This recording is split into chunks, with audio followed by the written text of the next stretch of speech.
Hi ಎಲ್ಲರಿಗೂ. Recent ಆಗಿ ಒಂದು ಕ್ಲೌಡ್ ಕಿಚನ್ ರಿಲೇಟೆಡ್ ಒಂದು ವಿಡಿಯೋ ಮಾಡಿದ್ನಿ ಒಂದು 4-5 ಮಂತ್ಸ್ ಬ್ಯಾಕ್. ಅದಕ್ಕೆ ಚಲೋ ರೆಸ್ಪಾನ್ಸ್ ಹೊಂಟೈತಿ. ಅರೌಂಡ್ 10K ವ್ಯೂಸ್ ಬಂದವ ಆಲ್ರೆಡಿ. ಅಂಡ್ ಕಮೆಂಟ್ಸ್ ಭಾಳ ಬರತ್ತವ ಅದ್ರ ರಿಲೇಟೆಡ್. ಇನ್ನೂ ಜಾಸ್ತಿ ಇನ್ಫಾರ್ಮೇಶನ್ ಬೇಕು, ನಾವು ರಿಜಿಸ್ಟರ್ ಆಗತ್ತದೀವೋ, ರಿಜಿಸ್ಟರ್ ಆಗ್ಬೇಕು ಅನ್ನತ್ತಿದೀವಿ ಅಂತ ಹೇಳಿ. ಹಂಗಾಗಿ ಕೆಲವು ಕಮೆಂಟ್ಸ್ ಬಂದಿದ್ದು ನನಗ. ಆ ಕಮೆಂಟ್ಸ್ ಒಳಗ ಕೆಲವು ಕ್ವಶನ್ಸ್ ಬಂದಿದ್ದು. ಕೆಲವೊಂದ್ ಯೂಟ್ಯೂಬ್ ವಿಡಿಯೋದಾಗ ಕವರ್ ಮಾಡಿರ್ಲಿಲ್ಲ, ಕೆಲವೊಂದ್ ಕವರ್ ಮಾಡಿದ್ನಿ. ಸೊ ಅವ್ರವ್ರ ಡೌಟ್ಸ್ ನ ಅವ್ರವ್ರು ಕೇಳ್ಯಾರು. ಅವೆಲ್ಲ ಕ್ವಶನ್ಸ್ ನ ತಗೊಂಡು ಒಂದು Q&A ಸೆಷನ್ ಮಾಡ್ಬೇಕಂತ ಹೇಳಿ ಸೆಷನ್ ಮಾಡತ್ತೇನಿ. ಜಾಸ್ತಿ ಜನ ನನಗೆ ಏನ್ ಕ್ವಶನ್ ಕೇಳತ್ತಿದ್ರ ಅಂದ್ರ, ರಿಜಿಸ್ಟರ್ ಮಾಡಕ್ ಹೆಲ್ಪ್ ಮಾಡ್ತೀರೇನ, ನಿಮ್ಮನ್ನ ಹೆಂಗ್ ಕಾಂಟ್ಯಾಕ್ಟ್ ಆಗೋದು, ಅಂಡ್ ನಿಮ್ಗೆ ರಿಜಿಸ್ಟರ್ ಮಾಡಿ ಕೊಡ್ತೀರೇನ, ಲೈಸೆನ್ಸ್ ರಿಜಿಸ್ಟರ್ ಮಾಡಿ ಕೊಡ್ತೀರೇನ ಅಂತ ಹೇಳಿ ಜಾಸ್ತಿ ಕ್ವಶನ್ಸ್ ಬರತ್ತಿದ್ದು. ಅದ್ರ ರಿಲೇಟೆಡ್ ನಮ್ ಕಾಂಟ್ಯಾಕ್ಟ್ ಡೀಟೇಲ್ಸ್ ಎಲ್ಲ ಒಂದು ಅನೌನ್ಸ್ಮೆಂಟ್ ಮಾಡ್ಬೇಕು. ನಾನು ಹೆಂಗ್ ಕಾಂಟ್ಯಾಕ್ಟ್ ಮಾಡ್ಬೇಕು, ನಾ ಹೆಂಗ್ ನಿಮ್ಗೆ ಹೆಲ್ಪ್ ಮಾಡ್ಬೋದು ಅಂತ ಹೇಳಿ ಅನೌನ್ಸ್ಮೆಂಟ್ ಅಂತಂದೇನಿ. ಅದನ್ನ ಈ ವಿಡಿಯೋ ಎಂಡ್ ದಾಗ ಹೇಳ್ತೀನಿ. And first Q&A session start ಮಾಡೋನು. ಫಸ್ಟ್ ಕ್ವಶನ್ ಬಂದ, ಸರ್ ನಮ್ದ ಮೆಸ್ ಅದರಿ, ಹಂಗ ಅಮೌಂಟ್ ಬರ್ತೈತಿ, ಹಂಗ ಹೋಗ್ತೈತಿ ಸರ್, ಅದ ಏನ್ ಮಾಡ್ಬೇಕು ತಿಳಿವಲ್ರಿ ಸರ್ ಅಂತ ಹೇಳಿ ಒಂದ್ ಕ್ವಶನ್ ಐತಿ. ಅಂದ್ರೆ ಅವ್ರದೊಂದ್ ಮೆಸ್ ಐತತ. ಕ್ವಶನ್ ಕೇಳಿದ್ದ ವಿಜಯಲಕ್ಷ್ಮಿ ಹೋಳಿ ಮಠ ಅಂತ ಹೇಳಿ. ಮೆಸ್ ಐತಿ, ಅಮೌಂಟ್ ಹಂಗ ಬರ್ತೈತಿ ಹೋಗೈತಿ. ಓಕೆ, ಇದು ಕಾಮನ್ ಇಶ್ಯೂ ಎಲ್ಲರಿಗೆ. ಯಾಕಂದ್ರ ಈ ಕ್ಲೌಡ್ ಕಿಚನ್ ಆಗಲಿ, ಒಂದ್ ಯಾವ್ದೋ ಬಿಸ್ನೆಸ್ ಆಗ್ಲಿ, ಕಾಮನ್ ಇಶ್ಯೂ ಅದ. ಯಾಕಂದ್ರ ಅಮೌಂಟ್ ಬಲ್ಕ್ ದಾಗ ಬರ್ದಿರ್ತೈತಿ, ಹೋಗಿರ್ತೈತಿ. ಅಂದ್ರ ಅರ್ಜೆಂಟ್ ಇರ್ತೈತಿಲ್ಲ, ಕೂತ್ ಲೆಕ್ಕ ಮಾಡೋ ಟೈಮ್ ಯಾರಿಗೆ ಇರೋದಿಲ್ಲ. ಬಟ್ ಆ ಟೈಮ್ ತಗೊಂಡ್ ಲೆಕ್ಕ ಮಾಡ್ಬೇಕಾಗತ್ತೆ. ಯಾಕಂದ್ರ ಸಿಂಪಲ್ ಫಾರ್ಮುಲಾ ಐತಿ ಬಿಸ್ನೆಸ್ ದಾಗ, ಮನಿ ಮ್ಯಾನೇಜ್ಮೆಂಟ್ ಅಂತ. ಮನಿ ಮ್ಯಾನೇಜ್ಮೆಂಟ್ ಚಲೋ ಇತ್ತಂದ್ರ ಒಂದು ಲಾಸ್ ನಾಗಿರೋ ಬಿಸ್ನೆಸ್ ಪ್ರಾಫಿಟ್ ನೇ ಬರ್ಬೋದು. ಅದೇ ಇಲ್ಲ ಮನಿ ಮ್ಯಾನೇಜ್ಮೆಂಟ್ ಚಲೋ ಇರ್ಲಿಲ್ಲ ಅಂದ್ರ ಪ್ರಾಫಿಟ್ ನಾಗಿರೋ ಬಿಸ್ನೆಸ್ ಲಾಸ್ ನಾಗ ಹೋಗ್ಬೋದು. ಹಾಗಾಗಿ ಮನಿ ಮ್ಯಾನೇಜ್ಮೆಂಟ್ ಚೆನ್ನಾಗಿ ಮೇಂಟೈನ್ ಮಾಡ್ರಿ. ನಾನ್ ನಿಮಗ್ ಕೊಡೋ ಸಜೆಷನ್ ಏನಂದ್ರ, ಒಂದ್ ಅಕೌಂಟ್ ಸಪರೇಟ್ ಮೇಂಟೈನ್ ಮಾಡ್ರಿ. ನಿಮ್ದು ಏನ್ ಮೆಸ್ ಐತ್ಲ, ಮೆಸ್ ಏನ್ ಟ್ರಾನ್ಸಾಕ್ಷನ್ಸ್ ಅದಾವಲ್ಲ, ಅದಕ್ಕೆಲ್ಲ ಸಪರೇಟ್ ಅಕೌಂಟ್ ಮೇಂಟೈನ್ ಮಾಡ್ರಿ. ಒಂದ್ ಗಲ್ಲದಾಗ ಅಮೌಂಟ್ ಬಂದ್ರೂ, ಕ್ಯಾಶ್ ಅಮೌಂಟ್ ಬಂದ್ರೂ ಡೆಪಾಸಿಟ್ ಆ ಅಕೌಂಟ್ ಗೆ ಮಾಡ್ರಿ. ಅನ್ಕತಕ್ಕ ಇಲ್ಲಿ ಟಚ್ ಮಾಡಕ್ ಹೋಗ್ಬೇಡ್ರಿ. ಅದನ್ನ ಲೆಕ್ಕ ಚೆನ್ನಾಗಿ ಬರೋದ್ ಇಟ್ಕೋರಿ. ನಿಮ್ದು ಸ್ಯಾಲ್ರಿ ಅಂದ್ರೆ ಈಗ ಸಪೋಸ್ ನೀವು ಈ ಪ್ರೆಸೆಂಟ್ ಹಂಗ ಹೋಗೈತಿ ಹಂಗ ಬರ್ತೈತಿ ಅಂದ್ರೆ ಏನ್ ಮಾಡತ್ತೀರಿ ಅಂದ್ರ, ನಿಮ್ ಖರ್ಚು, ನಿಮ್ ಓನ್ ಖರ್ಚ, ನಿಮ್ ಮನಿ ಖರ್ಚ, ನಿಮ್ ಪಗಾರ ಏನೇನದಾವಲ್ಲ ಅದ್ರನ್ನ ತಗದ ಖರ್ಚು ಮಾಡಿಬಿಡತ್ತೀರಿ. ಎಂಡ್ ಆಫ್ ದಿ ಡೇ ರೊಕ್ಕ ಉಳಿವಲ್ದು, ಅಲ್ಲಿ ಲೆಕ್ಕ ಉಳಿವಲ್ದು, ನಿಮ್ಗೆ ಅದು ಇಶ್ಯೂ ಆಗತೈತಿ ಮೇ ಬಿ. ಸೊ ಹಂಗಾಗಿ ಏನ್ ಮಾಡ್ಕೋರಿ, ನಿಮ್ದು ಏನ್ ಸ್ಯಾಲ್ರಿ ಇರ್ತೈತಿ, ಸ್ಯಾಲ್ರಿ ಸಕಟ್ ಅದರಂತ ತಕೋರಿ. ಅಂದ್ರೆ ಒಮ್ಮೆ ತಕೋರಿ, ವೀಕ್ಲಿ ಮಂತ್ಲಿ ತಕೋರಿ. ತಕೊಂಡ್ ಅದನ್ನ ಸಪರೇಟ್ ಖರ್ಚು ಮಾಡ್ಕೋರಿ. ನಿಮ್ ಓನ್ ಖರ್ಚು ಅದರಂತ ತಗೋದು ಲಾಸ್ ಬೀಳ್ಬ್ಯಾಡ್ರಿ. ಆಯ್ತು. ಇನ್ನೊಂದ್ ಏನ್ ಮೆಂಟಾಲಿಟಿ ಇರ್ತೈತಿ, ನಮ್ದ ಅಕೌಂಟ್ ಎಲ್ಲ ನಮ್ದ ಐತಿ, ಇಲ್ಲೇ ಓಡಾಡ್ತಿರ್ತೈತಿ ರೊಕ್ಕ, ಎಲ್ಲಿ ಹೋಗತೈತಿ ಇರ್ತೈತಿ, ಅದ್ ಲೆಕ್ಕ. ಸೊ ಅದನ್ನೊಂದ್ ಮನಿ ಮ್ಯಾನೇಜ್ಮೆಂಟ್ ಒಂದ್ ಚೆನ್ನಾಗಿ ಮಾಡ್ರಿ ಅಂದ್ರ ನೀವು ಸಾಲ್ವ್ ಮಾಡ್ಕೋಬಹುದು. ಮನಿ ಮ್ಯಾನೇಜ್ಮೆಂಟ್ ಮಾಡೋದಕ್ಕ ಅಂತೂ ಆಗುದಿಲ್ಲ. ನೆಕ್ಸ್ಟ್ ಕ್ವಶನ್ ಹೋಗೋನು. ಬ್ರದರ್, ರೆಂಟ್ ಹೌಸ್ ಅಲ್ಲಿ ಇದ್ದೀನಿ, ಏನ್ ಮಾಡ್ಬೇಕು? ಓಕೆ, ನೀವು ರೆಂಟ್ ಹೌಸ್ ನಾಗ ಇದ್ರೂ ಏನ್ ಇಶ್ಯೂ ಇಲ್ಲ. ಡಾಕ್ಯುಮೆಂಟ್ಸ್ ರಿಲೇಟೆಡ್ ಏನ್ ಇಶ್ಯೂ ಇಲ್ಲ. ರೆಂಟ್ ಹೌಸ್ ನಾಗ ಇದ್ರೆ ಸಪರೇಟ್ ಡಾಕ್ಯುಮೆಂಟ್ ಮಾಡಿಸೋದಾಗ್ಲಿ, ಮಾಡಬಾರ್ದತ್ತೆ ಆಗ್ಲಿ ಏನೂ ಇಲ್ಲ. ನೀವು ಬರೀ ನಿಮ್ ಓನರ್ ಜೋಡಿ ಮಾತಾಡ್ರಿ. ಯಾಕಂದ್ರೆ ಡೆಲಿವರಿ ಬಾಯ್ಸ್ ಬರೋದು ಹೋಗೋದು ಮಾಡ್ತಿರ್ತಾರು. ಅಂಡ್ ವಾಟರ್ ಅವು ಇವು ಇರ್ತಾವಲ್ಲ, ಕಾಮನ್ ಇರ್ತಾವ. ಹಂಗಾಗಿ ನೀವು ಒಂದ್ಸರಿ ನಿಮ್ ಓನರ್ ಜೋಡಿ ಮಾತಾಡ್ರಿ, ಹಿಂಗ್ ಮಾಡತ್ತೀನಿ ಅಂತ ಹೇಳಿ. ಅವ್ರ ಏನಂತಾರೋ ಅದ್ರ ಮ್ಯಾಗ. ಕೆಲವೊಂದು ಓನರ್ಸ್ ಏನ್ ಕೇಳ್ತಾರೋ, ಒಂದ್ ಎಕ್ಸ್ಟ್ರಾ ರೆಂಟ್ ಪೇ ಮಾಡತ್ ಹೇಳ್ತಾರ. 500 ಇಂದ 1000 ರೂಪಾಯಿ, 1000 ರೂಪೀಸ್ ಮ್ಯಾಕ್ಸ್. ಎಕ್ಸ್ಟ್ರಾ ರೆಂಟ್ ಕೇಳಿದ್ರೆ ಎಕ್ಸ್ಟ್ರಾ ರೆಂಟ್ ಪೇ ಮಾಡ್ರಿ. ಇಲ್ಲ ಓನರ್ ಚಲೋ ಇದ್ರು, ಇಲ್ಲ ಅಂದ್ರೆ ಡಿಪೆಂಡೆನ್ಸಿ ಏನ್ ಇರ್ಲಿಲ್ಲ ಅಂದ್ರೆ ವಾಟರ್ ಬಿಲ್ ನೀವು ಸಪರೇಟ್ ಮೀಟರ್ ಇತ್ತು, ನೀವು ಪೇ ಮಾಡ್ಕೋತಿದ್ರಿ ಅಂದ್ರೆ ಏನ್ ಇಶ್ಯೂ ಇಲ್ಲ. ಜೀರೋದಾಗ ಆಕೈತಿ. ಡೈರೆಕ್ಟ್ ಜಸ್ಟ್ ಅವ್ರಿಗೆ ಇನ್ಫಾರ್ಮ್ ಮಾಡಿದ್ರ ಸಾಕು, ಹಿಂಗ ಒಂದ್ ಮಾಡತ್ತಿದೀವಿ ಅಂತ ಹೇಳಿ. ಮೋಸ್ಟ್ಲಿ ಒಂದ್ 500 ಇಂದ 1000 ರೂಪಾಯಿ ಆಗೈತಿ. ಇಲ್ಲ ಜೀರೋದಾಗ ಆಗ್ಬೋದು. ಜಸ್ಟ್ ಅವ್ರ ಜೋಡಿ ಮಾತಾಡ್ಕೊಳ್ಳೋದಷ್ಟ. ಅದ್ರಾಗ ಏನ್ ಎಕ್ಸ್ಟ್ರಾ ಚಾರ್ಜಸ್ ಇಲ್ಲ, ಏನಿಲ್ಲ. ಏನ್ ಎಕ್ಸ್ಟ್ರಾ ಪರ್ಮಿಷನ್ಸ್ ತಗೋಬೇಕಂತಿಲ್ಲ. ನೆಕ್ಸ್ಟ್ ಕ್ವಶನ್ ಹೋಗೋನು. ನಮ್ ಪ್ರೈಸ್ ಮೇಲೆ 30% ಅವ್ರು ಯಾರು ಮಾಡ್ತಾರೆ, ಇಲ್ಲ ನಾವು ಮಾಡ್ಬೇಕು? ಈ ಜೊಮ್ಯಾಟೊ, ಸ್ವಿಗ್ಗಿ ಆಗ್ಲಿ ಜನರಲ್ ಆಗಿ ಏನ್ ಫಾಲೋ ಮಾಡ್ತಾರ ಅಂದ್ರೆ, ಅವ್ರ ನಮ್ದು ಏನ್ ಸೇಲ್ಸ್ ಆಗಿರ್ತೈತಲ್ಲ ಅದ್ರ ಮ್ಯಾಗ 30% ತಗೋತಾರ. ಹಂಗಾಗಿ ಸೇಲ್ಸ್ ಅಮೌಂಟ್ ಅಂದ್ರ ಈ ಒಂದು ಪ್ರೈಸ್ ಅಮೌಂಟ್ ಏನ್ ಸೆಟ್ ಮಾಡೋದಿರ್ತೈತಿ ಅದನ್ನ ನಾವ ಮಾಡ್ಬೇಕು. ಯಾಕಂದ್ರೆ ಈಗ ಒಂದ್ ನಿಮ್ದು 100 ರೂಪೀಸ್ ಒಂದ್ ಐಟಮ್ ಐತಂದ್ರ 100 ರೂಪೀಸ್ ನಾವ ಸೆಟ್ ಮಾಡ್ಬೇಕು. ಅವ್ರ ಅದ್ರಾಗ 30 ರೂಪೀಸ್ ತಗೊಂಡು 70 ರೂಪೀಸ್ ನಮಗ್ ಕೊಡ್ತಾರೋ. ಹಿಂಗ್ ಪ್ರೋಸೆಸ್ ಆಕೈತಿ. ಅದ 30% ಪ್ರೈಸ್ ಆಡ್ ಮಾಡ್ಕೋರಿ ನೀವು. ಎಂತ ನೀವು ಮಾರ್ಜಿನ್ ಕಮ್ಮಿ ಇಟ್ಕೋತಿದ್ರಿ ಅಂದ್ರೆ, ಯಾಕಂದ್ರೆ ನೀವು ಒಂದ್ ಪ್ರೆಮಿಸಸ್ ಮೇಂಟೈನ್ ಮಾಡೋದಿಲ್ಲಲ್ಲ. ಈಗ ಒರಿಜಿನಲ್ ರೆಸ್ಟೋರೆಂಟ್ ಗತ್ಲೆ ಸರ್ವರ್ಸ್ ಇರುದಿಲ್ಲ, ವೇಟರ್ಸ್ ಇರುದಿಲ್ಲ, ರೆಂಟ್ ಇರುದಿಲ್ಲ, ಎಕ್ಸ್ಟ್ರಾ ರೆಂಟ್ ಅಂಡ್ ಸೆಟಪ್ ಅಷ್ಟು ಕಾಸ್ಟ್ ಇರುದಿಲ್ಲ. ಹಂಗಾಗಿ ಒಂದ್ ಹೋಟೆಲ್ದಾಗ ಹೊರಗೆ ನಿಮ್ಗೆ 30 ರೂಪಾಯಿ ಇಡ್ಲಿ ಮಾಡ್ತಿದ್ದ ಅಂದ್ರೆ ನೀವು 25 ಇಟ್ಕೋರಿ. 25 ಇಟ್ಕೊಂಡು ಒಂದ್ 10 ರಿಂದ 15 ರೂಪಾಯಿ ಇನ್ಕ್ರೀಸ್ ಮಾಡ್ರಿ. ಅದ್ರಾಗ 30% ಜೊಮ್ಯಾಟೋದವ್ರು ತಗೋತಾರ ಅಂತ ಹೇಳಿ ನಾ ಹೇಳೋ ಸಜೆಷನ್. ಒಂದ್ 30 ರೂಪಾಯಿ ಇಡ್ಲಿ ಇತ್ತಂದ್ರ 20 ಇಲ್ಲ 15 ರೂಪೀಸ್ ಆಡ್ ಮಾಡ್ರಿ. ಅದಕ್ಕೆ ಮಾತ್ರ ಪ್ಲಸ್ 15 to 20 ಆಡ್ ಮಾಡ್ರಿ, ಪ್ರಮೋಷನ್ ಡಿಸ್ಕೌಂಟ್ ಅಂತ ಹೇಳಿ. Total price ಎಷ್ಟಾಗೈತಿ? 30 ರೂಪೀಸ್ ಇಲ್ಲ 30 ರೂಪೀಸ್ 15 + 15 ಅನ್ಕೊಂಡ್ರೆ 60 ರೂಪೀಸ್ ಇಡ್ಲಿ ಪ್ಲೇಟ್ ಅಂತ ಹೇಳಿ ನೀವು ಸೆಟ್ ಮಾಡ್ರಿ ಅಂದ್ರೆ ರೇಟ್ ಒಂದ್ ಅದ್ರ 30% ಮೈನಸ್ ಆಗಿ ಹೋಗ್ಬಿಡ್ತೈತಿ ಜೊಮ್ಯಾಟೊ ಅವ್ರಿಗೆ. ಉಳಿದೊಂದ್ 15 ರೂಪೀಸ್ ಇರ್ತೈತಿಲ್ಲ, ಅದನ್ನ ನೀವು ಪೀಕ್ ಟೈಮ್ಸ್ ನ ಡಿಸ್ಕೌಂಟ್ ಅದ್ ಕೊಡ್ಬೋದು. 10% 20% ಡಿಸ್ಕೌಂಟ್ ಅದ್ ಕೊಟ್ರೆ ಸೇಲ್ಸ್ ಜಾಸ್ತಿ ಆಗೋ ಸಾಧ್ಯತೆ ಇರ್ತದೆ. ಡಿಸ್ಕೌಂಟ್ ಕೊಡ್ಬೇಕಾದ್ರ ಈ ಡಿಫರೆನ್ಸ್ ಅಮೌಂಟ್ ಇವಾಗ ಸೆಟ್ ಮಾಡ್ಲಿಲ್ಲ ಅಂದ್ರ ನಿಮ್ ಮಾರ್ಜಿನ್ ಏನಿರ್ತೈತಿಲ್ಲ, ಮೇನ್ 30 ರೂಪೀಸ್ ಏನಿರ್ತೈತಿಲ್ಲ ಅದ್ರಂತ ಕೊಡ್ಬೇಕಾಕೈತಿ. ಹಂಗಾಗಿ ಇವಾಗ್ಲೂ ಒಂದ್ 10-15 ರೂಪೀಸ್ ಜಾಸ್ತಿ ಮಾಡ್ರಿ. ಪೀಕ್ ಟೈಮ್ ನಾಗ ಅದ ಮೈನಸ್ ಮಾಡಬಹುದು. ಅಂದ್ರೆ ಡಿಸ್ಕೌಂಟ್ ಅಂತ ಹೇಳಿ ಕೊಟ್ಟು ಮೈನಸ್ ಮಾಡ್ಕೋಬಹುದು. ನಿಮ್ ಮಾರ್ಜಿನ್ ನಿಮ್ಗೆ ನೆಟ್ ಉಳಿದು ಆ ತರ ಪ್ಲಾನ್ ಮಾಡ್ಕೋರಿ. Next question ಹೋಗೋನು.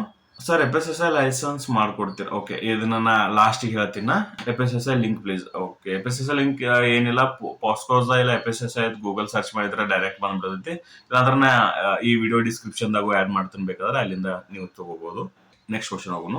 Price for rice, sambar and mudde and for Swiggy and Zomato how much amount we have to give? Okay, ಈಗ ನೀವು ಸಾಂಬಾರು, ಮುದ್ದೆ, ರೈಸ್ ಇತ್ತು ಅಂದ್ರ ಆಗ ಏನೆಲ್ಲ ಪ್ರೈಸ್ ನೀವ ಸೆಟ್ ಮಾಡ್ಕೋಬೇಕಾಗೈತಿ. ಸ್ವಿಗ್ಗಿ ಜೊಮ್ಯಾಟೊಗಾಗ್ಲಿ ಅವ್ರ ಕಟ್ ಮಾಡ್ಕೋತಾರ. ನೀವು ಕೊಟ್ಟದ ಪ್ರೈಸ್ ಒಳಗ್ ನೀವು ಮಾಡಿದ ಸೇಲ್ಸ್ ಒಳಗ್ 30% ಕಟ್ ಮಾಡ್ಕೋತಾರ. 30% ಅಂದ್ರು 12% plus 14 rupees per kilometre delivery ಅನ್ನು ಜೊಮ್ಯಾಟೊ ಚಾರ್ಜ್ ಮಾಡ್ತಾರ. ಪ್ಲಸ್ ಅದ್ರಾಗ 5% GST ಹೋಗತಿ, 2% ಪೇಮೆಂಟ್ ಗೇಟ್ ವೇ ಚಾರ್ಜಸ್ ಹೋಗತಿ. ಇವೆಲ್ಲ ಹೋಗಿ 30 to 35% ಬರ್ತೈತಿ. ಸಪೋಸ್ ವಿದಿನ್ 1 kilometer ಡೆಲಿವರಿ ಇತ್ತು ಅಂದ್ರ ಜಸ್ಟ್ 14 rupees ಪ್ಲಸ್ 12% ಹೋಗತಿ. ಬಿಲೋ 30% ಬರ್ತೈತಿ. ಬೆನಿಫಿಟ್ ಇರ್ತೈತಿ. ಅದನ್ನ 30% ಅಂತ ಎವರೇಜ್ ಅನ್ಕೊಂಡ್ಬಿಡ್ರಿ. ಜಾಸ್ತಿನ ಆಗ್ಲಿ ಕಮ್ಮಿನ ಆಗ್ಲಿ 30% ಎವರೇಜ್ ಚಾರ್ಜ್ ಹಾಕಿ ಬಿಡಬೇಕು. ಸೊ ಇದು ರೈಸ್ ಸಾಂಬಾರ್ ವಿಷಯಕ್ಕೆ ಬಂದ್ರ, ರೈಸ್ ಸಾಂಬಾರ್ ನಾರ್ಮಲ್ ನಂಗೆ ಗೊತ್ತಿದ್ದಂಗೆ ಏನಿರ್ತೈತಿ 35 to 40 rupees ಇರ್ತೈತಿ. ಹೊರಗಡೆ ಕಂಪೇರ್ ಮಾಡೋಣ. ಈಗ ಹೊರಗಡೆ ತಗೊಂಡ್ ಅದ್ರ ನಂಬದ್ ಏನ್ ಸ್ವಿಗ್ಗಿ ಜೊಮ್ಯಾಟೊ ಕೊಡ್ಬೇಕು, ಪ್ಯಾಕಿಂಗ್ ಕೊಡ್ಬೇಕಲ್ಲ, ಅದನ್ನ ಆಡ್ ಮಾಡಿ ರಿಜಿಸ್ಟರ್ ಮಾಡ್ಬೇಕು. ನಾವ 40 ರೂಪಾಯಿ ಅನ್ಕೊಳ್ಳೋಣ. ರೈಸ್ ಸಾಂಬಾರ್ 40 ರೂಪಾಯಿ ಇರ್ತೈತಿ. ಪ್ಲಸ್ ಒಂದ್ ಮುದ್ದೆ ಅಂದ್ರ ಒಂದ್ 10 ರೂಪಾಯಿ ಅನ್ಕೊಳ್ಳೋಣ. ಅಂದ್ರೆ 50 ರೂಪಾಯಿ ಟೋಟಲ್ ಆಯ್ತು. ಸ್ವಿಗ್ಗಿ ಕಟ್ ಮಾಡ್ಕೊಂಡು 20 rupees ಆಡ್ ಮಾಡೋಣ. ಅಂದ್ರೆ 50 plus 20 70 rupees ಆಯ್ತು. ಇನ್ನೊಂದ್ 20 rupees ಪ್ರಮೋಷನಲ್ ಅಂತ ಹಾಕೋರಿ. ಎಷ್ಟಾಯ್ತು? 90 rupees ಆಯ್ತು. ನೀವು 20% ತನಕ ಡಿಸ್ಕೌಂಟ್ ಕೊಟ್ರನು ಸ್ವಿಗ್ಗಿ ಜೊಮ್ಯಾಟೊಗೂ ಅಮೌಂಟ್ ಹೋಗತಿ, ನಿಮ್ ಮಾರ್ಜಿನ್ ನಿಮಗ್ ಉಳಿತೈತಿ. ಹಂಗಾಗಿ 90 rupeesಗೆ ರೈಸು, ಸಾಂಬಾರು, ಇಡ್ಲಿ ನೀವು ರಿಜಿಸ್ಟರ್ ಮಾಡ್ಕೋಬಹುದು. ನೆಕ್ಸ್ಟ್, ಹಳ್ಳಿಯಲ್ಲಿ ಹೇಗೆ ವರ್ಕ್ ಆಗುತ್ತೆ ಬ್ರದರ್? ಸಂಜೋತಾ ಪಾಟೀಲ್ ಅವರು ಮೆಸೇಜ್ ಮಾಡ್ಯಾರಿದು. ಹಳ್ಳಿ ಒಳಗ ಫಸ್ಟ್ ಆಫ್ ಆಲ್ ಇವು ಆನ್ಲೈನ್ ಡೆಲಿವರಿ ಪ್ಲಾಟ್ಫಾರ್ಮ್ಸ್ ಇರೋದಿಲ್ಲ, ಜೊಮ್ಯಾಟೊ, ಸ್ವಿಗ್ಗಿ ಅಂತಾವ. ಸಿಟಿ ಒಳಗೆ ಏನಾಗೈತಿ, ನೀವು ಜಸ್ಟ್ ಮನ್ಯಾಗಿದ್ದು ರಿಜಿಸ್ಟರ್ ಮಾಡಿದ್ರೆ ಸಾಕು. ಕಸ್ಟಮರ್ಸ್ ಡೆಲಿವರಿನ ಅವ್ರ ನೋಡ್ಕೋತಾರ, ನಿಮಗ್ ಬರ್ಡನ್ ಇರುದಿಲ್ಲ ಅದ. ಬಟ್ ಹಳ್ಳಿ ಒಳಗಾದ್ರೆ ಏನಾಗೈತಿ, ಪ್ರಮೋಷನ್, ಕಸ್ಟಮರ್ ಅಂಡ್ ಡೆಲಿವರಿ ನೀವ ಮಾಡ್ಕೋಬೇಕಾಗೈತಿ. ಕ್ಲೌಡ್ ಕಿಚನ್ ಅಂದ್ರೆ ಮನಿ ಒಳಗೆ ಮಾಡೋದು, ಕಸ್ಟಮರ್ಸ್ ನೀವ ಹಿಡ್ಕೋಬೇಕಾಗೈತಿ. ನೆಕ್ಸ್ಟ್ ಕ್ವಶನ್ ಹೋಗೋಣ. 2 rupees 20 ನಾವು ಕೊಡ್ತೀವಿ, ಆದ್ರೆ ಜೊಮ್ಯಾಟೊದವರು 30 to 40% ಅವ್ರದ್ದು ಏನೇ ಹೇಳಿದೆ ಅದು ನಾವೇ ಆಡ್ ಮಾಡ್ಬೇಕು. ಆಡ್ ಮಾಡಿ ಪ್ರೈಸ್ ಹಾಕ್ಬೇಕು, ಸರಿನಾ? ಹೌದು. ಆಕ್ಚುಲಿ ಲಾಸ್ಟ್ ಕ್ವಶನ್ ಆನ್ಸರ್ ಮಾಡಿದಂಗ ನಿಮ್ಗೆ ಏನ್ ಪ್ರೈಸ್ ಇರ್ತೈತಿಲ್ಲ ಅದ್ರ 30% ಆಡ್ ಮಾಡ್ರಿ. 30% ಆಡ್ ಮಾಡಿ ಪ್ರೈಸ್ ಲಿಸ್ಟ್ ಮಾಡ್ರಿ. ಏನ್ ಸೇಲ್ಸ್ ಆಗಿರ್ತೈತಿ ಅದ್ರ 30% ಅವ್ರು ಮೈನಸ್ ಮಾಡ್ಕೋತಾರ. ಈಗ ನಿಮ್ಗೆ 20 rupees ಇಡ್ಲಿ ಇತ್ತು, 20ನ ಮಾಡ್ರಿ ಅಂದ್ರೆ 20 ಒಳಗೆ 30% ಮೈನಸ್ ಮಾಡ್ಕೋತಾರ. 20 rupees plus 10 rupees 5 to 10 rupees add ಮಾಡಿ ಲಿಸ್ಟ್ ಮಾಡಿದ್ರೆ ಕರೆಕ್ಟ್ ಆಗುತ್ತೆ. ನೆಕ್ಸ್ಟ್ ಕ್ವಶನ್ ಹೋಗೋಣ. ಜೊಮ್ಯಾಟೊನಿಂದ ನಮಗೆ ನಷ್ಟ ಉಂಟಾದ್ರೆ ನಾವು ನಮ್ಮ ರೆಸ್ಟೋರೆಂಟ್ ಕ್ಯಾನ್ಸಲ್ ಮಾಡಬಹುದಾ ಅಥವಾ ನಾವು ಅವರಿಗೆ ಹಣ ಕೊಡ್ಬೇಕಾ? ಜೊಮ್ಯಾಟೊದಿಂದ ನೀವು ರಿಜಿಸ್ಟ್ರೇಷನ್ ಫೀ ಅತಿ ಸ್ಟಾರ್ಟಿಂಗ್ ದಾಗ ಕೊಟ್ಟಿರ್ತಿರ್ಲೆ ಅದ ಚಾರ್ಜ್ ಆಗತ್ತೆ. ಆಮೇಲೆ ಜಸ್ಟ್ ನೀವು ಒಂದ್ ಬಟನ್ ಅವೇ ಇರ್ತೀರಿ. ಒಂದ್ ಬಟನ್ ಜಸ್ಟ್ ಆನ್ ಆಫ್ ಅಂತ ಒಂದ್ ಬಟನ್ ಇರ್ತದೆ ಅಪ್ಲಿಕೇಶನ್ ಒಳಗೆ. ನೀವು ಆಫ್ ಮಾಡಿರಿ ಅಂದ್ರೆ ರೆಸ್ಟೋರೆಂಟ್ ಕ್ಲೋಸ್ ಆಗಿಬಿಡ್ತು. ನೀವಲ್ಲ ವಾಪಸ್ ಆನ್ ಮಾಡ್ಲಿಲ್ಲ ಅಂದ್ರೆ ರೆಸ್ಟೋರೆಂಟ್ ಪರ್ಮನೆಂಟ್ ಕ್ಲೋಸ್ ಆಗಿಬಿಡ್ತೈತಿ. ನೀವು ಯಾರಿಗೂ ಪೇ ಮಾಡ್ಬೇಕಾಗಿಲ್ಲ, ಏನೂ ಇಲ್ಲ. ನೆಕ್ಸ್ಟ್ ಕ್ವಶನ್, ಸರ್ GST ಬೇಡವಾ? ನನಗ್ ಗೊತ್ತಿದ್ದಂಗ ಒಂದ್ 20 lakhs ಟರ್ನ್ ಓವರ್ ಆಗೋ ತಕ ಅಂತೂ GST ಮಾಡ್ಕೋಬೇಕಂತ ಹೇಳಿ ಯಾರು ಹೇಳೋದಿಲ್ಲ. ಸೊ ಅಲ್ಲಿ ತಕ ಏನ್ ಮಾಡ್ಬೇಡ್ರಿ. ಯಾಕಂದ್ರೆ ಸಣ್ಣ ಬಿಸ್ನೆಸ್ ಅದು ಇತ್ತಂದ್ರೆ ನಿಮ್ದ ಇಲ್ಲ ಜಸ್ಟ್ ಕ್ಲೌಡ್ ಕಿಚನ್ ಸಂಬಂಧ GST ಮಾಡ್ಕೋಬೇಕಂತಿದ್ರ ಅಂತೂ ಮಾಡ್ಕೊಳಕ್ ಹೋಗ್ಬೇಡ್ರಿ. ದೊಡ್ಡ GST ಮಾಡ್ಬೋದು. ಯಾಕಂದ್ರೆ ನಿಮ್ ಬಿಹಾಪ್ ಜೊಮ್ಯಾಟೊ ಅವ್ರ, ಸ್ವಿಗ್ಗಿ ಅವ್ರು GST ಪೇ ಮಾಡ್ತಿರ್ತಾರೋ, ನೀವ ಮಾಡ್ಕೋಬೇಕಾಗಿಲ್ಲ. ನೀವು ಸ್ಟಾರ್ಟ್ ಮಾಡತ್ತೀರಿ ಇನ್ನ ಈಗ ಐತಂದ್ರ GST ಅವಶ್ಯಕತೆ ಇಲ್ಲ. Next question, we didn't get certificate after application also we went to office and 1500. ಯಾಕಂದ್ರೆ ಮೇ ಬಿ ಇವ್ರು ರಿಜಿಸ್ಟರ್ ಮಾಡ್ಯಾರು, 1500 ಪೇ ಮಾಡ್ಯಾರು, ಆಫೀಸ್ಗೂ ಹೋಗ್ಯಾರು, ಬಟ್ ಇನ್ನ ಸರ್ಟಿಫಿಕೇಟ್ ಬಂದಿಲ್ಲ. ಜಸ್ಟ್ ನಿಮ್ ತಕ ಅದ ಅಪ್ಲಿಕೇಶನ್ ನಂಬರ್ ಇತ್ತು ಅಂದ್ರ ಪಾಸ್ಕೋಸ್ ವೆಬ್ಸೈಟ್ ದಾಗ ಹೋಗ್ರಿ, ಅಲ್ಲಿ ಟ್ರ್ಯಾಕ್ ಅಪ್ಲಿಕೇಶನ್ ಅಂತ ಇರ್ತೈತಿ. ಎದಕ್ ಬಂದಿಲ್ಲ ತನೂ ರೀಸನ್ ಹಾಕಿರ್ತಾರ. ಅಲ್ಲಿ ಎಲ್ಲ ಟ್ರಾನ್ಸ್ಪರೆಂಟ್ ಐತಿ, ರೀಸನ್ ವಿತ್ ರೀಸನ್ ಇರ್ತೈತಿ. ಅಲ್ಲಿ ಒಂದ್ಸರಿ ಚೆಕ್ ಮಾಡ್ಕೊಂಡ್ರೆ ಚಲೋ. 1500 ಯಾರಿಗೆ ಪೇ ಮಾಡ್ರಿ ಏನು ಗೊತ್ತಿಲ್ಲ, ಜಸ್ಟ್ ಒಂದ್ಸರಿ ಅಲ್ಲಿ ಅಪ್ಲಿಕೇಶನ್ ಟ್ರ್ಯಾಕ್ ಮಾಡ್ರಿ, ಗೊತ್ತಾಗೈತಿ ನಿಮಗ ಎದಕ್ ರಿಜೆಕ್ಟ್ ಆಗೈತಿ, ಎದಕ್ ಬಂದಿಲ್ಲ, ಏನಾಗೈತಿ ಅಂತ ಹೇಳಿ. ಬಂದಿದ್ರನು ಅದೇನ್ ಅಪ್ಡೇಟ್ ಬಂದಿರಂಗಿಲ್ಲ ನಿಮಗ. ಅಲ್ಲಿ ಓಪನ್ ಮಾಡಿದ್ರೆ ನಿಮ್ಗೆ ಸರ್ಟಿಫಿಕೇಟ್ ಬಂದಿರಬಹುದು, ಇಲ್ಲ ರಿಜೆಕ್ಟ್ ಆಗಿದ್ರೂ ರೀಸನ್ ಇರ್ತೈತಿ. ಮತ್ತ ಅದಕ್ಕೆ ನೀವು ಏನಾರ ಅವ್ರ ಕೇಳಿ ಡಾಕ್ಯುಮೆಂಟ್ಸ್ ಏನಾರ ಸಬ್ಮಿಟ್ ಮಾಡ್ರೆ ಮತ್ತೆ ಬರ್ತೈತಿ. ಒಂದ್ಸರಿ ಚೆಕ್ ಮಾಡ್ಕೋರಿ ನಿಮ್ಮ ಅಪ್ಲಿಕೇಶನ್ ಐಡಿ. ನೆಕ್ಸ್ಟ್ ಕ್ವಶನ್ ಹೋಗೋಣ. How to do the listings and how to do the packaging? Do we have Zomato package or our own packing in local box and paper, or we should use Zomato logo packing cover? How? ಇಲ್ಲ, ಜೊಮ್ಯಾಟೊದವ್ರಂತೂ ಹೇಳೋದಿಲ್ಲ ಅವ್ರದ packing ಮಾಡ್ಬೇಕು ಅಂತ ಹೇಳಿ. ಇಲ್ಲಿ rules ಇಲ್ಲ, ಎಲ್ಲಿ ಹೇಳೋದಿಲ್ಲ. ಇದ್ರ ಬಗ್ಗೆ ನನ್ನ ಸಜೆಷನ್ ಏನಂದ್ರ, ನಿಮ್ದೇನ್ ಪ್ಯಾಕಿಂಗ್ ಏನ್ ಕಸ್ಟಮರ್ ಹೋಗತ್ಲ ಅದ್ ನಿಮ್ ರೆಸ್ಟೋರೆಂಟ್ ಬಗ್ಗೆ ಅವ್ರಿಗೆ ಹೇಳ್ತೈತಿ. ಯಾಕಂದ್ರೆ ನಿಮ್ದು ಫಿಸಿಕಲ್ ಲೊಕೇಶನ್ ಇರೋದಿಲ್ಲ. ಹಂಗಾಗಿ ನೋಡಕಂತೂ ಏನ್ ಇರೋದಿಲ್ಲ, ನಿಮ್ ಪ್ಯಾಕಿಂಗ್ ಏನ್ ಇರ್ತೈತಿ ಅದ ನಿಮ್ ರೆಸ್ಟೋರೆಂಟ್ ನ ರಿಪ್ರೆಸೆಂಟ್ ಮಾಡೋದು. ಹಂಗಾಗಿ ಪೂರಾ ನಿಮ್ದು ಓನ್ ಇಟ್ಕೋರಿ. ಬ್ರ್ಯಾಂಡಿಂಗ್ ಆಗ್ಲಿ, ಸ್ಟಿಕರಿಂಗ್ ಆಗ್ಲಿ, ಪ್ಯಾಕಿಂಗ್ ದ ಪೂರ ನಿಮ್ಮದ್ ಲೋಗೋ ನಿಮ್ಮದ ನೀಟ್ ಆಗಿರ್ಲಿ. ಜೊಮ್ಯಾಟೊ ಮಾಡ್ಬೇಕಂತಂತೂ ಇಲ್ಲ, ಹಂಗಾಗಿ ಜೊಮ್ಯಾಟೊ ಪ್ಯಾಕಿಂಗ್ ಅಂತ ಹೋಗ್ಬೇಡ್ರಿ. ಒಂದ್ ₹2 ಜಾಸ್ತಿ ಖರ್ಚಾದ್ರೂ ನಿಮ್ದು ಓನ್ ಪ್ಯಾಕಿಂಗ್ ಮಾಡ್ಕೊರಿ, ಓನ್ ರೆಪ್ರೆಸೆಂಟೇಶನ್ ಕೊಡ್ರಿ, ಪ್ರಮೋಷನ್ ಆಕೈತಿ. ಜೊಮ್ಯಾಟೊ ಪ್ರಮೋಷನ್ ನೀವು ಮಾಡೋಕಿಂತ ನಿಮ್ದು ಓನ್ ಪ್ರಮೋಷನ್ ಮಾಡ್ಕೊಂಡ್ರೆ ಬೆಸ್ಟ್. ಲಿಸ್ಟಿಂಗ್ ನಾ ಹೇಳ್ತೀನಿ ಈ ವಿಡಿಯೋ ಎಂಡಿಂಗ್ ದಾಗ ಹೇಳ್ತೀನಿ ನನ್ನಿಂದ ಏನ್ ಹೆಲ್ಪ್ ಬೇಕು ಅಂತ ಹೇಳಿ. ಬೇಕಾದ್ರೆ ನಿಮಗೆ ಲಿಸ್ಟಿಂಗ್ ಅಂಡ್ FSSAI ಲೈಸೆನ್ಸ್ ಮಾಡೋದು ಒಂದು ವಿಡಿಯೋ ಬೇಕಾದ್ರೆ ಮಾಡ್ಕೊ ಫಾಲೋ ಮಾಡಬಹುದು, ಇಲ್ಲ ನನ್ನ ಹೆಲ್ಪ್ ತಗೋಬಹುದು ನೀವು. ನೆಕ್ಸ್ಟ್ ಕ್ವಶನ್ ಹೋಗೋಣ. ನಮ್ಮ ಮನೆ ಸ್ವಂತ ಇಲ್ಲ, ರೆಂಟ್ ಗೆ ಇದೆ, ನಾವು ಮಾಡಬಹುದು. ರೆಂಟ್ ಗೆ ಇದೀರಿ ಅಂದ್ರೆ ಜಸ್ಟ್ ನಿಮ್ ಓನರ್ ಜೋಡಿ ಮಾತಾಡ್ಕೋರಿ. ಅವ್ರು ಓಕೆ ಅಂದ್ರೆ ಓಕೆ, ಇಲ್ಲ ರೆಂಟ್ ಸ್ವಲ್ಪ ಜಾಸ್ತಿ ಮಾಡಂದ್ರೆ ಮಾಡ್ತಾರಷ್ಟೇ. ಒಂದ್ ₹500 to ₹1000 ಜಾಸ್ತಿ ಕೊಟ್ಟು ಸ್ಟಾರ್ಟ್ ಮಾಡ್ಬಿಡ್ಬಹುದು ನೀವು. ನೆಕ್ಸ್ಟ್ ಕ್ವಶನ್ ಹೋಗೋಣ. ಕಮರ್ಷಿಯಲ್ ಪ್ರಾಪರ್ಟಿ ಮನೆಯಲ್ಲಿ ಇದೀವಿ, ಮಾಡಬಹುದಾ? ಏನ್ ತೊಂದ್ರೆ ಇಲ್ವಾ?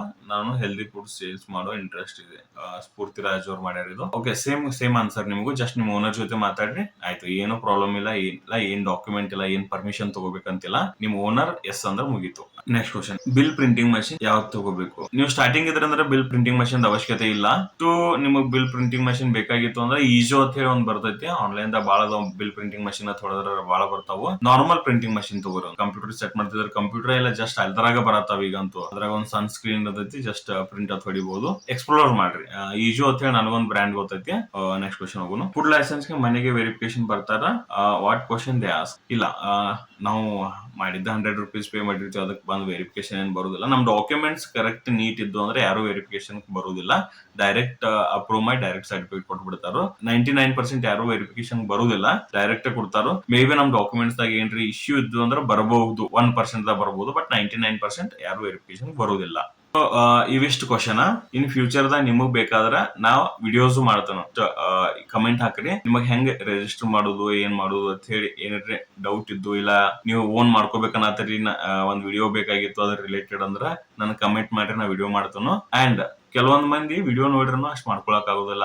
ಅವ್ರಿಗೋಸ್ಕರ ನಾ ನಿಮಗ್ ರಿಜಿಸ್ಟರ್ ಮಾಡಿಕೊಡ್ ಅಂದ್ರೆ ನನ್ ಕಾಂಟ್ಯಾಕ್ಟ್ ಮಾಡ್ರಿ ಅಂದ್ರೆ ನೀವು ಇಂಟ್ರೆಸ್ಟ್ ಇದ್ರಿ ಅಂದ್ರೆ ರಿಜಿಸ್ಟರ್ ಮಾಡಿಕೊಡ್ತಾನ. Complete A to Z process ಏನೈತಲ್ಲ, ನೀವು ಜಸ್ಟ್ ಬರೀ ಬಟನ್ ಒತ್ತಿ ರೆಸ್ಟೋರೆಂಟ್ ಸ್ಟಾರ್ಟ್ ಮಾಡ್ಬೇಕಷ್ಟ. A to Z ಎಲ್ಲ ನಾ ರಿಜಿಸ್ಟರ್ ಮಾಡಿ ಕೊಡ್ತಾನು. ಅದಕ್ಕ ಇಲ್ಲಿ ಸ್ಕ್ರೀನ್ ಮ್ಯಾಗ ಒಂದ್ ನಂಬರ್ ಹಾಕಿರ್ತಾನ. ಈ ನಂಬರ್ಗೆ ವಾಟ್ಸ್ಆಪ್ ಮಾಡ್ರಿ. ಕಾಲ್ ಎಲ್ಲ ಮಾಡಕ್ ಹೋಗ್ಬೇಡ್ರಿ, ಈ ನಂಬರ್ಗೆ ವಾಟ್ಸ್ಆಪ್ ಮಾಡ್ರಿ. ಅಂಡ್ ನಿಮಗೆ ರಿಜಿಸ್ಟರ್ ಮಾಡಾಕ ಎಷ್ಟ್ ಕಾಸ್ಟ್ ಆಕೈತಿ, ಏನ್ ಆಕೈತಿ ಅನ್ನೋದು ನೋಡೋ ಸಂಬಂಧ ಒಂದ್ ಕ್ಯಾಲ್ಕುಲೇಟರ್ ಕ್ರಿಯೇಟ್ ಮಾಡಿನ. ಒಂದ್ ಸರಿ ಸ್ಕ್ರೀನ್ ಹೋಗೋನು, ಅಲ್ಲಿ ನಾ ತೋರಿಸ್ತೇನೆ ನಿಮಗ. ಇದ್ರದ್ದು ಕ್ಯಾಲ್ಕುಲೇಟರ್. ನೀವ್ ಹೆಂಗ್ ಕ್ಯಾಲ್ಕುಲೇಟ್ ಮಾಡ್ಬೇಕಂದ್ರ ಫಸ್ಟ್ ಥಿಂಗ್ ನಿಮ್ಗೆ FSSAI ಲೈಸೆನ್ಸ್ ಬೇಕಾ? ರೈಟ್. ಎಷ್ಟು ಇಯರ್ ಬೇಕು? 1 year. ಫಸ್ಟ್ ಸ್ಟಾರ್ಟಿಂಗ್ ಐತಲ್ಲ 1 year ಸಾಕು. 1 year ಅಟ ಸೆಲೆಕ್ಟ್ ಮಾಡ್ಕೊರಿ. ನೆಕ್ಸ್ಟ್ ಬಂದು ಜೊಮ್ಯಾಟೋದಾಗ ರಿಜಿಸ್ಟರ್ ಮಾಡ್ತೀರಿ ನೀವು. Okay, register for Zomato. ಜೊಮ್ಯಾಟೋದ ಏನೈತಿ 2 types ಐತಿ. ಅಂದ್ರ ಸ್ಟಾರ್ಟಿಂಗ್ ದಾಗ ನೀವು ಪೇ ಮಾಡಿಬಿಡ್ಬಹುದು ₹1200. ಇಲ್ಲ ಅಂದ್ರ ನೀವು ವೀಕ್ಲಿ ನಿಮ್ಮದ್ ಪೇಮೆಂಟ್ ಬರ್ತೈತಿಲ್ಲ, ರಿಜಿಸ್ಟರ್ ಆದ ಬಳಿಕ ವೀಕ್ಲಿ ಏನ್ ನಿಮ್ದು ಅಮೌಂಟ್ ಬರ್ತೈತಿಲ್ಲ ಅದ್ರ ಕಟ್ ಮಾಡ್ಕೊತ ಹೋಗ್ತಾರೆ. ಈ 1200 ನ ಕಟ್ ಮಾಡ್ಕೊತ ಹೋಗ್ತಾರ ಅವರು. ಸೊ ಈ ಆಪ್ಷನ್ ನ ಆಫ್ ಮಾಡ್ಕೊಳ್ಳೋಣ ನಾವ. ಪೇ ಲೇಟರ್ ಅಂತ ಹೇಳಿ ಆಪ್ಷನ್ ಸೆಲೆಕ್ಟ್ ಮಾಡ್ಕೋತೀನಿ ನಾ. ಜೊಮ್ಯಾಟೋದ ಈಗ ಪೇ ಮಾಡೋದಿಲ್ಲ, ಪೇ ಲೇಟರ್ ಮಾಡ್ಕೋತೀನಿ. ಸ್ವಿಗ್ಗಿನೂ ರಿಜಿಸ್ಟರ್ ಮಾಡ್ಕೋತೀನಿ. ಅಂದ್ರೆ ಎಲ್ಲಾ ಪ್ಲಾಟ್ಫಾರ್ಮ್ ಒಳಗೆ ನಾ ಅವೈಲೇಬಲ್ ಇರ್ತೇನೆ. ನಂಗ ಸ್ವಿಗ್ಗಿನೂ ರಿಜಿಸ್ಟರ್ ಮಾಡ್ಕೋತೀನಿ. ಸ್ವಿಗ್ಗಿದು 2 ಆಪ್ಷನ್ಸ್ ಐತಿ. ಜೀರೋದಾಗ ಕೊಡುದಿಲ್ಲ ಅವರ. ಒಂದು ಹಾಫ್ ಅಮೌಂಟ್ ಪೇ ಮಾಡ್ಬೇಕೀಗ, ಇಲ್ಲ ಫುಲ್ ಅಮೌಂಟ್ ಪೇ ಮಾಡ್ಬೇಕು. ಸೊ ಕಾಸ್ಟ್ ಕಟಿಂಗ್ ಮಾಡತ್ತಿದ್ವಿ ಅಂತಂದ್ರ ಹಾಫ್ ಅಮೌಂಟ್ ಪೇ ಮಾಡೋಣ ನಾವು. ₹600 ಪೇ ಮಾಡೋಣ ಪ್ರೆಸೆಂಟ್. ಆಮೇಲೆ ಈಗ ಮ್ಯಾಜಿಕ್ ಪಿನ್ ಐತಿ. Magic pin plus all ONDC sites ಎಲ್ಲಾ ಕಡೆ ರಿಜಿಸ್ಟರ್ ಆಕೈತಿ. ಪ್ರೆಸೆಂಟ್ ದಾಗ ಮ್ಯಾಜಿಕ್ ಪಿನ್ ಅಷ್ಟೇ ಇರ್ತೈತಿ. ರಿಜಿಸ್ಟರ್ ಫಾರ್ ಮ್ಯಾಜಿಕ್ ಪಿನ್ ಇಷ್ಟೆಲ್ಲ ನಾವು ಸೆಲೆಕ್ಟ್ ಮಾಡ್ಕೊಂಡ್ವಿ. ಏನೇನ್ ಸೆಲೆಕ್ಟ್ ಮಾಡ್ಕೊಂಡ್ವಿ? ಈಗ FSSAI ಲೈಸೆನ್ಸ್ ಬೇಕು, ಜೊಮ್ಯಾಟೊ ರಿಜಿಸ್ಟರ್ ಮಾಡ್ಕೋತೀವಿ with zero cost. For Swiggy ಅದು ಏನ ಹಾಫ್ ಅಮೌಂಟ್ ಮಾಡ್ಕೋತೀವಿ, ಕಾಸ್ಟ್ ಕಟಿಂಗ್ ಮಾಡತ್ತಿದ್ವಿ ಈಗ. ಆಮೇಲೆ ರಿಜಿಸ್ಟರ್ ಫಾರ್ ಮ್ಯಾಜಿಕ್ ಪಿನ್ ಫ್ರೀನ ಐತದ. ಇಷ್ಟೆಲ್ಲ ಮಾಡಿ ಕ್ಯಾಲ್ಕುಲೇಟ್ ಟೋಟಲ್ ಅಂತ ಹೊಡೆದ್ರಿ ಅಂದ್ರ ನೋಡ್ರಿ, ಇನ್ಕ್ಲೂಡಿಂಗ್ ನನ್ನ ಚಾರ್ಜಸ್ 1500 ಫಿಕ್ಸ್ಡ್ ಚಾರ್ಜಸ್ ಇರ್ತೈತಿ. ಅದ್ರ ನಾ ಏನ್ ಮಾಡ್ತಂದ್ರ complete documentation handling, partner registration, menu preparation, price setup ನಾವ ಮಾಡ್ತೀವಿ. ಅಂಡ್ FSSAI ಲೈಸೆನ್ಸ್ ಎಲ್ಲ ಬರೋತಕ ಸಪೋರ್ಟ್ ಮಾಡ್ತೀವಿ.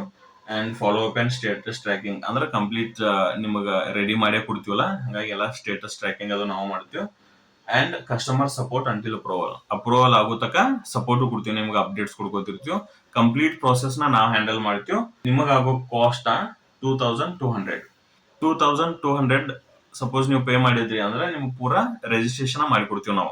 ಈಗ ನೀವು ಆಮೇಲೆ ಕಟ್ ಆಗೋದು ಬೇಡ, ಏನಿಲ್ಲ ಒಂದ ಸರಿ ಪೇ ಮಾಡ್ತೀವಿ ಅನ್ಕೊಂಡ್ರಿ ಅಂದ್ರ ಜೊಮ್ಯಾಟೊ 1200 ಕಂಪ್ಲೀಟ್ ಪೇ ಮಾಡ್ತೀರಿ, ಸ್ವಿಗ್ಗಿ 1200 ಕಂಪ್ಲೀಟ್ ಪೇ ಮಾಡ್ತೀರಿ, ಮ್ಯಾಜಿಕ್ ಪಿನ್ ಅಂತೂ ಪೇ ಐತಿ. ಕ್ಯಾಲ್ಕುಲೇಟ್ ಟೋಟಲ್ ಅಂದ್ರ ₹4000 ಆಗೈತಿ ನಿಮಗ. ₹4000 ಒಳಗ ಕಂಪ್ಲೀಟ್ ಸೆಟಪ್. ಆಮೇಲೆ ನಿಮ್ದು ಕಾಸ್ಟ್ ಕಟಿಂಗ್ ಇರೋದಿಲ್ಲ, ಏನ್ ಇರೋದಿಲ್ಲ, ಜಸ್ಟ್ ಬಂದದೆಲ್ಲ ನಿಮ್ಗ ಇರ್ತೈತಿ. ಈಗ 1 year ಬೇಡ FSSAI ಲೈಸೆನ್ಸ್ ನಾ 5 ವರ್ಷಕ್ಕೆ ಒಮ್ಮೆ ತಗೋತೀನಿ ಅಂತ ಹೇಳಿ ನೀವು ಡಿಸೈಡ್ ಮಾಡಿದ್ರಿ ಅಂದ್ರ 5 ವರ್ಷ ಸೆಲೆಕ್ಟ್ ಮಾಡ್ಕೊಳ್ಳೋದು, ಉಳಿದದ್ದೆಲ್ಲ ಸೇಮ್. Calculate 4,400 rupees ಆಕೈತಿದ. 4,400 rupees ನನಗೆ ಪೇ ಮಾಡ್ರಿ ಅಂದ್ರೆ ಕಂಪ್ಲೀಟ್ ರಿಜಿಸ್ಟ್ರೇಷನ್ ಪ್ರೋಸೆಸ್ ವಿತ್ 5 ವರ್ಷ FSSAI ಲೈಸೆನ್ಸ್ ಜೋಡಿ ನಾನು ನಿಮಗೆ ರಿಜಿಸ್ಟರ್ ಮಾಡಿ ಕೊಡ್ತೀನಿ. ನೋಡ್ಕೊರಿ ಇದನ್ನ ಹೆಂಗೈತಿ, ಏನೇನ ಕಾಸ್ಟ್ ಎಲ್ಲ ಕ್ಯಾಲ್ಕುಲೇಟರ್ ಐತಿ. ಸಪೋಸ್ ನೀವು ಫೈನಲೈಸ್ ಮಾಡಿದ್ರಿ ಅಂದ್ರ ಮೊಬೈಲ್ ಒಳಗ ಓಪನ್ ಆಕೈತಿ ಸೈಟ್ ಇದೆ, ಮೊಬೈಲ್ ಒಳಗ ಮಾಡ್ರಿ. ಫೈನಲೈಸ್ ಮಾಡಿದ ಬಳಕ ಇದೇನೈತಲ್ಲ ಇದ್ರದ್ದು ಸ್ಕ್ರೀನ್ ಶಾಟ್ ತಗೊಂಡು ನನಗೆ ಸೆಂಡ್ ಮಾಡಿದ್ರಿ ಅಂದ್ರೆ ನೀವು ಇದೆಲ್ಲ ಪ್ರೋಸೆಸ್ ದಾಗ ನಿಮಗೆ ರಿಜಿಸ್ಟರ್ ಮಾಡಿ ಕೊಡ್ತೀನಿ. ಮೊಬೈಲ್ ನಂಬರ್ ಆಲ್ರೆಡಿ ಡಿಸ್ಪ್ಲೇ ಆಗೈತಿ ಇಲ್ಲಿ ಸ್ಕ್ರೀನ್ ಮ್ಯಾಗ. ಆ ಮೊಬೈಲ್ ನಂಬರ್ ನೀವು ವಾಟ್ಸ್ಆಪ್ ಮಾಡಿದ್ರೆ ಸಾಕು. ಅದನ್ನ ವಾಟ್ಸ್ಆಪ್ ಲಿಂಕ್ ನಾ ಕೆಳಗಡೆ ಡಿಸ್ಕ್ರಿಪ್ಷನ್ ದಾಗ ಕೊಡ್ತೀನಿ. ವಾಟ್ಸ್ಆಪ್ ಮಾಡಿ ಜಸ್ಟ್ ಇದನ್ನ ಮಾಡ್ಕೊಂಡ್ರಿ ಅಂದ್ರ ರಿಜಿಸ್ಟ್ರೇಷನ್ ಪ್ರೋಸೆಸ್ ನಾವು ಸ್ಟಾರ್ಟ್ ಮಾಡಿಬಿಡೋಣ. ಇದಕ್ ಬೇಕಾದ ಡಾಕ್ಯುಮೆಂಟ್ಸ್ ಏನೇನಂದ್ರ passport size photo, Aadhaar card, PAN card, current bill, rent agreement ಇರ್ತೈತಲ್ಲ, ಕರೆಂಟ್ ಬಿಲ್ ಪ್ರಿಪೇರ್ ಮಾಡೋದು, ರೆಂಟ್ ಅಗ್ರಿಮೆಂಟ್ ಇದ್ರ ರೆಂಟ್ ಅಗ್ರಿಮೆಂಟ್. ಇಷ್ಟು ಡಾಕ್ಯುಮೆಂಟ್ಸ್ ನೀವು ನನಗೆ ಸೆಂಡ್ ಮಾಡಿದ್ರಿ ಅಂದ್ರೆ ವಿದಿನ್ 1 week ಅಥವಾ 10 days ಒಳಗ ಕಂಪ್ಲೀಟ್ ರಿಜಿಸ್ಟ್ರೇಷನ್ ಪ್ರೋಸೆಸ್ ನ ಕಂಪ್ಲೀಟ್ ಮಾಡಿ ನಿಮಗೆ ಕೊಡ್ತೀನಿ. ಇದ್ರ ಬಗ್ಗೆ ನಿಮಗೆ ಏನೋ ಡೌಟ್ ಇದ್ರೂ ಕೆಳಗೆ ಕಮೆಂಟ್ ಸೆಕ್ಷನ್ ದಾಗ ಕಮೆಂಟ್ ಮಾಡ್ರಿ. And registration process live video ಅಂದ್ರೆ ಈಗ ಜೊಮ್ಯಾಟೋದಾಗ ರಿಜಿಸ್ಟರ್ ಮಾಡೋದಿರದ, FSSAI ಲೈಸೆನ್ಸ್ ಹೆಂಗ್ ರಿಜಿಸ್ಟರ್ ಮಾಡೋದು, ಇವೆಲ್ಲ ಕಂಪ್ಲೀಟ್ ವಿಡಿಯೋ ಬೇಕಾದ್ರೂ ಕೇಳ್ರಿ. ನೀವು ಓನ್ ಮಾಡ್ಕೊಳ್ಳೋರಿದ್ರಿ ಅಂದ್ರ ಮಾಡಿಕೊಡ್ತೀನಿ. ಸಪೋಸ್ ನಿಮಗೆ ಓನ್ ಬೇಡ, ಓನ್ ಮಾಡ್ಕೊಳಕ್ ಆಗೋದಿಲ್ಲ ಅಂದ್ರೂ ನನಗೆ ಕಾಂಟ್ಯಾಕ್ಟ್ ಮಾಡ್ರಿ, ನಾನು ನಿಮಗೆ ಹೆಲ್ಪ್ ಮಾಡ್ತೀನಿ. ಇದಿಷ್ಟ ಈ ವಿಡಿಯೋ. ಆಲ್ಮೋಸ್ಟ್ ಡೌಟ್ಸ್ ಕ್ಲಿಯರ್ ಆದವು ಅನ್ಕೋತೀನಿ. ನನ್ನ ಕಾಂಟ್ಯಾಕ್ಟ್ ಮಾಡ್ರಿ. ಬಹಳ ಜನ ಮೆಸೇಜ್ ಮಾಡತ್ತಿದ್ರಿ, ಹಾಗಾಗಿ ಈ ವಿಡಿಯೋ ಈ ಅನೌನ್ಸ್ಮೆಂಟ್ ತಂದ ನಿಮ್ ಸಂಬಂಧ. ಹಿಂಗ ನಂಗೆ ಸಪೋರ್ಟ್ ಮಾಡ್ಕೋತಾ ಇರ್ರಿ. ಇನ್ಫಾರ್ಮೇಶನ್ ನಿಮಗೆ ಇಷ್ಟ ಆತ ಅನ್ಕೊಳತೀನಿ. Thank you. ಅಂಡ್ ಹೊಸಬ್ರು ಯಾರು ಇದ್ರೆ ಸಬ್ಸ್ಕ್ರೈಬ್ ಮಾಡ್ರಿ. Thanks a lot. ಬಾಯ್.